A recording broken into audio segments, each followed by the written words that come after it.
सबको जय मसीह की। प्रभु यीशु मसीह के नाम से आप सब लोगों को प्रेमी सलाम। परमेश्वर ने इस अवसर दिया है, एक और दिन प्रभु ने हमें दिया। परमेश्वर की लाखों लाख धन्यवाद हो।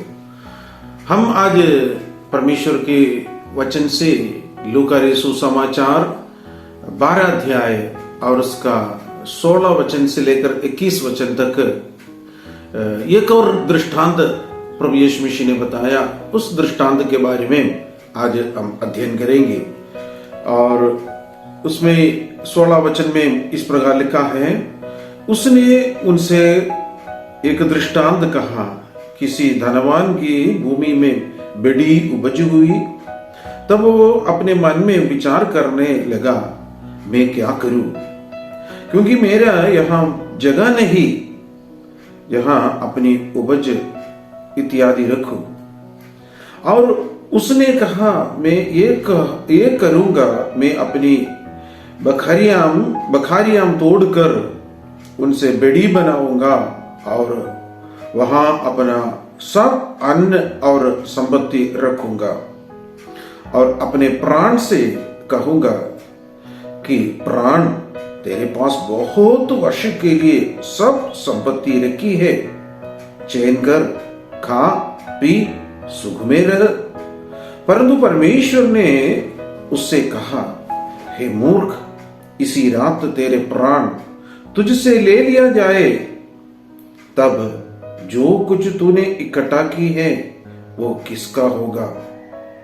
ऐसे ही वो मनुष्य भी है जो अपने लिए धन बटोरता है, परंतु परमेश्वर की दृष्टि में धनी नहीं।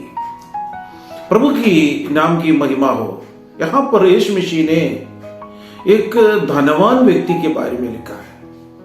वो धनवान बहुत धन इकट्ठा कर और बहुत सालों के लिए अपनी अनाज उस भंडार में, इस बखारिया में रखकर वो सोचने लगा, मैं बहुत साल के लिए अपना धन इकट्ठा कर रखा है।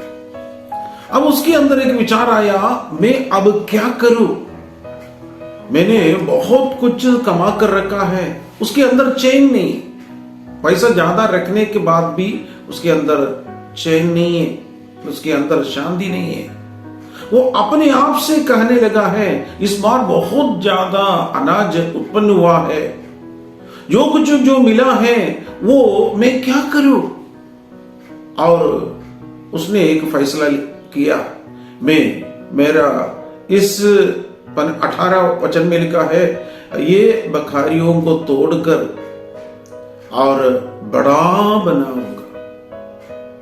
और ये बड़ा एक बखारियां बनाने के लिए वो कोशिश किया और वो सारी चीजें वो तोड़ दिया और नया बनाया और बहुत ज्यादा उसका धन सब कुछ उसी के अंदर रख दिया।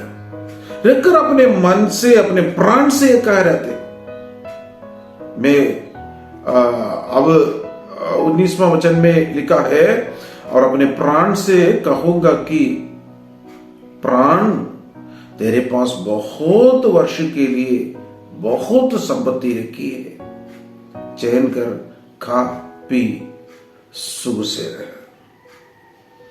आज मनुष्य यही सोचते हैं, अपना प्राण के लिए मैं इस संसार का धन संपत्ति इकट्ठा कर रख देते तो मेरे लिए बहुत कुछ होगा। लेकिन आपका संपत्ति, आपका धन, आपका पैसा इस भूमि पर ही आपको हो सकता है थोड़ी समय के लिए कुछ मदद मिलेगा, लेकिन इस एक दिन इस शरीर छोड़कर हर एक मनुष्य वर्ग को जाना पड़ेगा।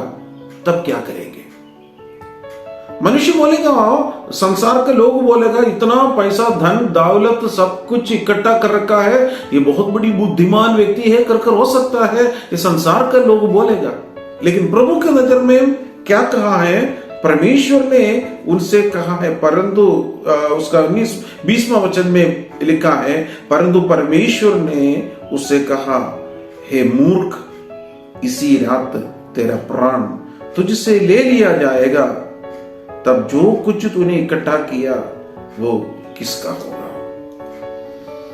परमेश्वर का दृष्टि में एक मूर्ख है, मनुष्य के दृष्टि में वो बहुत बड़ा बुद्धिमान है, क्योंकि फ्यूचर के लिए रखा है, भविष्य के लिए रखा है। भविष्य के लिए रखना गलती नहीं है, लेकिन परमेश्वर के लिए जो कुछ नहीं किया और जो कुछ सब कुछ अपना ही काम के लिए मेरा ही काम कर कर सोच कर रखा है, आखिरी में मरने के समय पर एक भी चीज हम लेके नहीं जा सकता है। लेकिन प्रभु का वचन में कहता है जो कुछ हम स्वर्ग के लिए, परमेश्वर के राज्य के लिए इकट्ठा किया है वो हमेशा के लिए रहेगा मेरे प्यारों।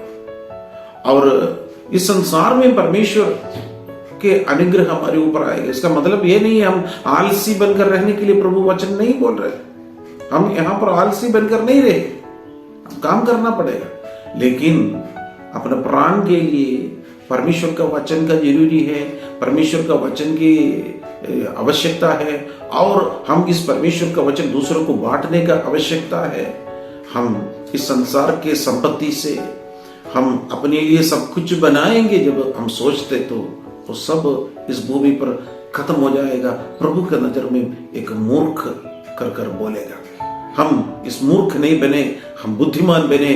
परमेश्वर के राज्य के लिए आप काम करिए, परमेश्वर के राज्य में आप आगे बढ़िए, परमेश्वर के राज्य के लिए काम करिए। उस स्वर्ग में हम अपना धन इकट्ठा करें।